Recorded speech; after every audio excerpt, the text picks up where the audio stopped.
আমরা এসছি ব্যবসার জন্য, এখানে এসছি। আমাদেরকে বাংলাদেশি সন্দেহ করে আমাদেরকে কালকে রাত্রিতে দিয়ে তুলে এসছে 2 গাড়ি পুলিশ দিয়ে।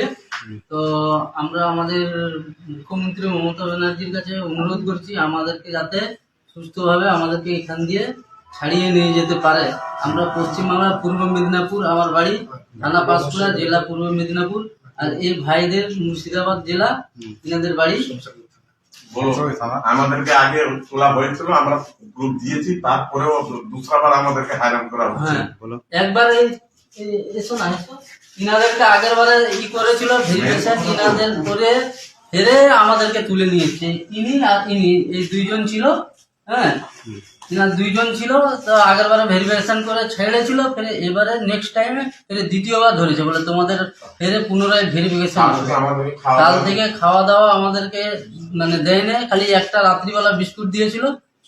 টোটাল সকাল থেকে কিছু খাবার আমাদেরকে দেয়। এখন 12টা টাইম, বুঝতে পারছেন? তো এখন পরিস্থিতি আমাদের এখন বহুত অসুবিধায় আছি। আমাদের কাছে আবেদন রইল একটু সুব্যবস্থা করে দেন। সুব্যবস্থা করে দেন, আমাদের খাওয়া দাওয়া